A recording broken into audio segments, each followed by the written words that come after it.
हम आज दो चिट्ठी लेकर आए हैं, क्योंकि आज इस राज्य को जानना होगा इन दो चिट्ठियों का अर्थ को। एक चिट्ठी है, इस चिट्ठी को भी हम पढ़ते हैं। ये चिट्ठी आपका नगर विकास एवं आवास विभाग, जो कि आपका जेपीएससी है, इसमें जिनको नौकरियां दी गई हैं उनका नाम है अन्वेषा अदिति, वसुधा शर्मा, पल्लवी तिवारी, और ये झारखंड की हैं, राहुल गांगुली।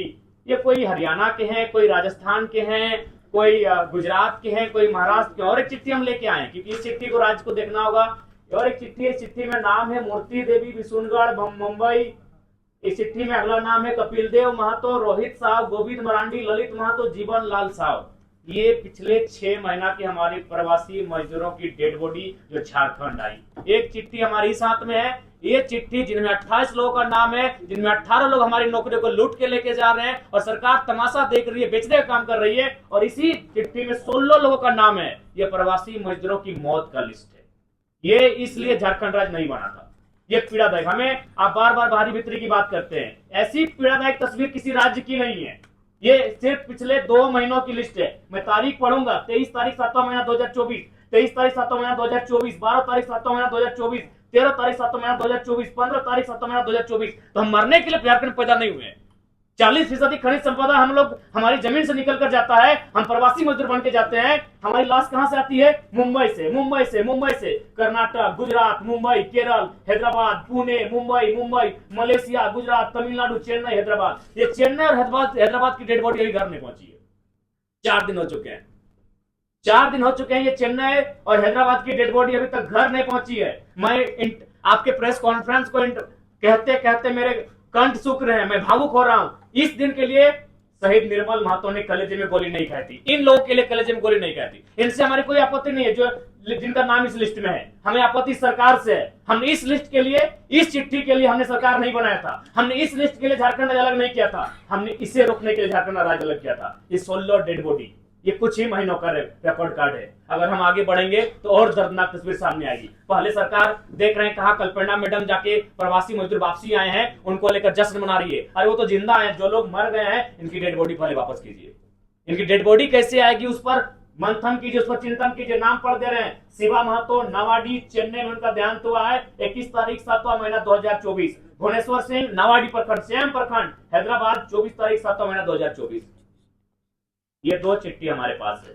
अब ये 2 चिट्ठी देखकर राजवासी तय करेंगे कि कब तक आखिर हमारे भोले वाले राजवासी इनके झांसों में ठगे जाएंगे। एक चिट्ठी जिनमें 28 नौकरियों का जिक्र है, ठीक है, 60-40 अनुपालन हुआ है, ठीक है, ये बी ग्रेड की नौकरियां हैं। लेकिन आप जो अप एंड टू ऑल है, उसमें आपको कुछ रास्ते तैयार करने होंगे। जैसे गुजरात और उड़ीसा में हमारे कई साथी जब इंटरव्यू के लिए गए, उनको गुजराती और उड़िया भाषा में इंटरव्यू का पेपर दिया गया, उस भाषा में उनको इंटरव्यू का लेटर दिया गया। तो ये राज्य सरकार को सोचना होगा कि आप इस चिट्ठी को कैसे इस चिट्ठी को और इस चिट्ठी को कैसे आप सुधार करते हैं। ये नहीं होगा। इस चिट्ठी के लिए, इस पेपर के लिए हमने झारखंड राज्य अलग नहीं किया था। हमने इस पेपर को समाधान करने के लिए झारखंड राज्य अलग किया था कि 40% खनिज संपदा देने वाला राज्य आज 2 महीनों में 16 प्रवासी मजदूर, उनका मृतक शरीर इस वतन में, इस प्रांत में वापस आता है। ये दुर्भाग्य का विषय है। तो इसलिए आज की हमारे प्रेस कॉन्फ्रेंस का उद्देश्य स्पष्ट है कि जो विधानसभा का सत्र जाएगा, 81 के 81 विधायकों को यही संदेश होगा कि आप कैसे यहाँ के नियोजन में,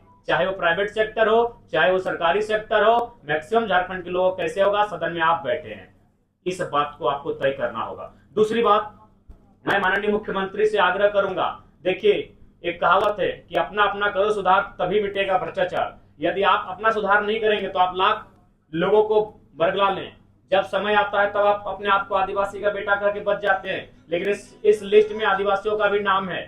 इसलिए सबसे पहले मैं आपको एक छोटी सी घटना कहानी आप पढ़े होंगे। एक वेद की कहानी है जो जड़ी बूटियों से इलाज करता था। एक दिन एक महिला अपने बच्चे को लेकर उस वैद्य के पास गई और वैद्य से कहा कि मेरा बेटा का तबीयत खराब है, इसका इलाज कीजिए। तो वैद्य ने कहा 2 दिन के बाद आइए। जब 2 दिन के बाद महिला अपने बेटे को लेकर वैद्य के पास गई तो वैद्य ने कहा कि इसे कहिएगा गुड़ ना खाए। तो वो महिला बहुत नाराज हो गई कि ये 2 दिन पहले भी ये बात बता सकते थे। तो वैद्य ने कहा कि आपके जाने के बाद मैंने पहले गुड़ खाना बंद किया। तो ठीक मुख्यमंत्री को कहना चाहेंगे, आप आदिवासी अगर हितैषी हैं तो पहले नेमरा गोला के अलावा जहां जहां आपका जमीन है आदिवासियों को वापस कर दीजिए, तभी आपको आदिवासी हितैषी कहेंगे।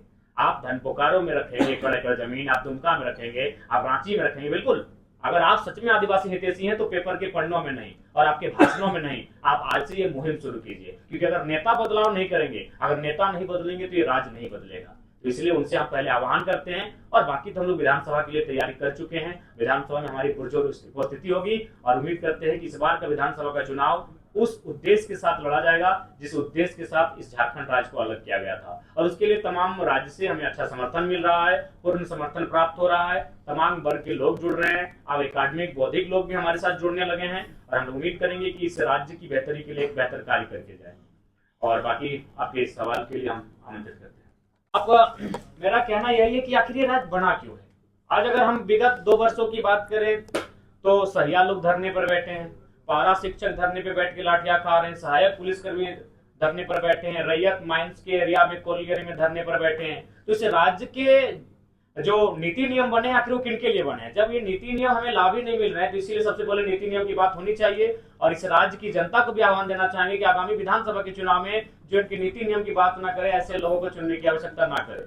आज देखिएगा ये सोशल मीडिया काफी वायरल हो रहा है, हालांकि जो 60-40 कहते हैं, हमें लगता है 60-40 को फॉलो किया गया है। और भारत का कॉन्स्टिट्यूशन भी कहता है कि आप ओपन रखना होगा कि कुछ लोग आपको पूरे देश से आमंत्रित होंगे।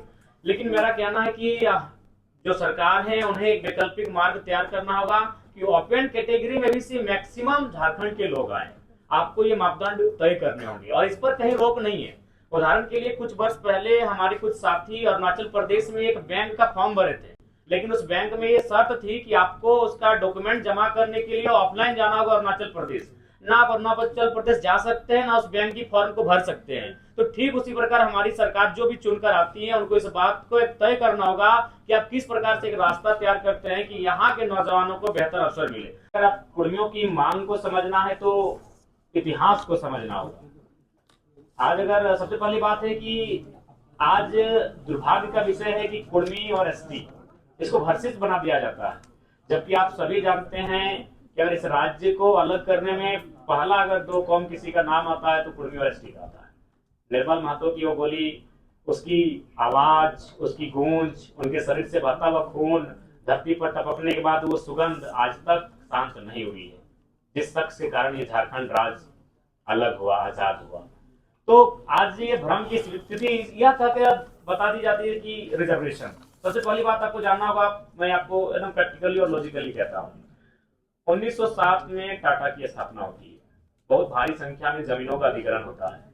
उस जमीन अधिग्रहण में मैक्सिमम जमीनें कुर्मियों की होती है। उसके बाद अंग्रेज जैसे भी थे, अच्छे थे बुरे थे जो कहिए, लेकिन कुछ उनमें था बेहतर गुण। उन्होंने देखा कि अगर ऐसा चलता रहा तो ये गरीब भोले भाले लोग की जमीन लोग लूट लेंगे। फिर वो 1908 में सीएमटी को प्रभावी रूप से लागू कर देते हैं और उसके बाद 1950 तक कुर्मियों की जमीन कोई नहीं लेता है।